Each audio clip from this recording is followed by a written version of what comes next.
Welcome to Broughton Hall, my Caudwell family home for the last 30 years. In the old days, the Jacobean days, Elizabethan and Jacobean days, every home would have a great hall. It wouldn't be as great as this, but they'd have a great hall, which actually would be where they kept the pigs, the cattle, the sheep, and where they slept.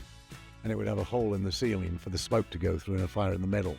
And that's how a hall like this originates. But as you can see, no hole in the ceiling, no smoke, no sheep or cattle or goats. So it's much more civilized than that. This spot is famous because Red Sox, a little 5-year-old boy, leaned out of this window, and as the Cromwellians charged down the drive, he leaned out and shouted, "We're for the king!" And one of them raised a musket up and shot him, and the house has been said to be visited by Red Sox ever since. My bike room, and of course I changed my tyres in here, serviced the gears on the bikes, which is sort of quite a critical bit. Keeping all the gears clean is really important because it wears the chain out and so on. And sometimes I have more major repairs to do. But you know what, one of the most important thing on bikes is tyres, because that little bit of flimsy rubber is what keeps you alive. And you really don't want any damage to your tyres at all. You want them to be always pristine condition. So I change my tyres quite regularly. So you'll always see some new tyres in my bike room, because I'm always ready to put some new ones on to try and make sure. And I have had some real bad events with tyres that have caused me to crash. But when you say what made me fall in love with the house, I mean, just look at it. It's so beautiful, and I've always loved Elizabethan and Tudor architecture. I used to cycle past here. Every time I came past, I'd look down the driveway and think, wow, how amazing if one day I could own that. And then one day in the Sentinel, their local newspaper, up for sale, Broughton Hall.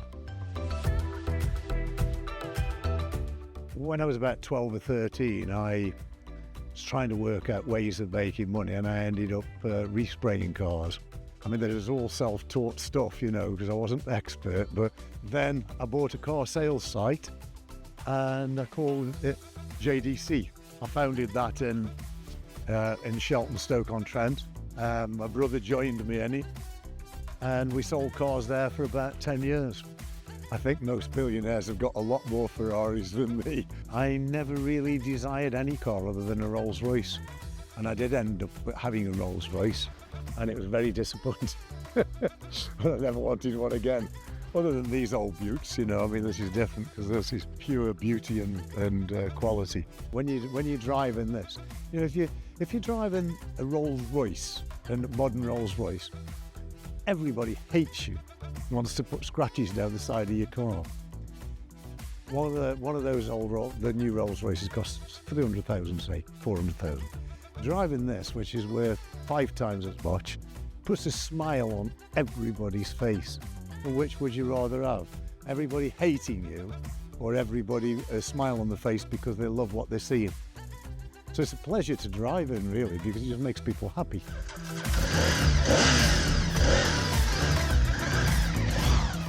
I'm not sure that I want to say this on camera, but this is what I call my heap of scrap. I was anti-Harley my whole life, because they're a big heap of junk. They don't handle, they don't brake, they don't accelerate, they don't do anything. But my brother got one, and we went on boys' trips, and I ended up quite liking it, you know, because it's got all the panniers. It also makes you ride slowly, and that'll break the speed limit in first gear in 3 seconds.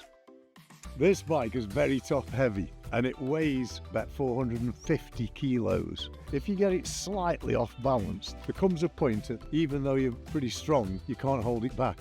I was went to a filling station, and I just got it a bit wrong like that. And I'm fighting with it to stop it going over, and I couldn't. And it sat on the crash bars there. Could I get it back up? No, I couldn't. Very luckily, 2 young ladies came along, gave me a lift and pulled it up. And I just wanted to ride off quickly and get out of there. Yeah, so this is an actual sign from Somerset and Dorset Railway, and it was one of their rules, their company rules that were posted around the premises.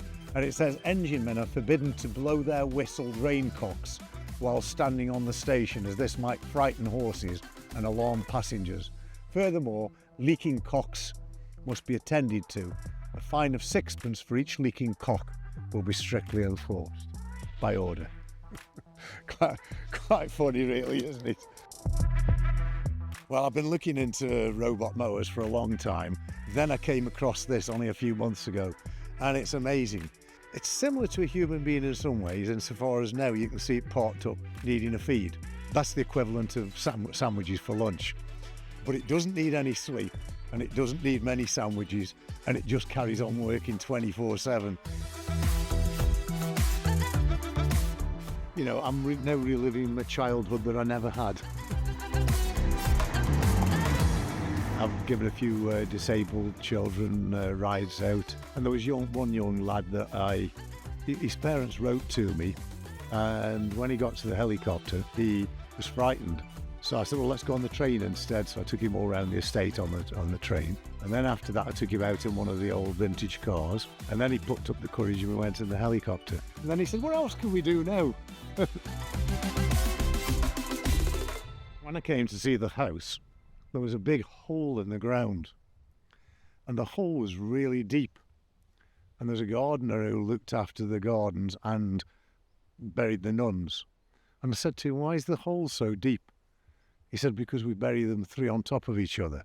And I said, but where's the gravestones? And they said, well, there's only these big stones here, which says which nun is there. And I said, well, how do you know where they've died? And he said, well, there's stones. You can see the stones on the ground there. Look, just over there, there's a stone, which has got a number on it.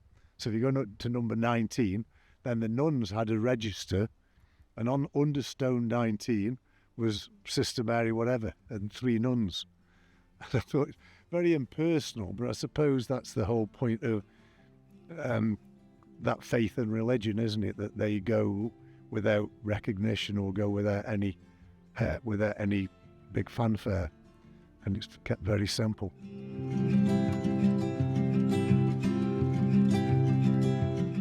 Yeah, Modesta did this for my 70th birthday as a surprise, but what she's done is really rather lovely because there's a tree for every member of the family. She's put on there, love of my life, John Caudwell, 71052 Modesta. And then all the way around, we've got apples, plums, raspberries and so on. These lovely little heart-shaped plaques on to say who they are.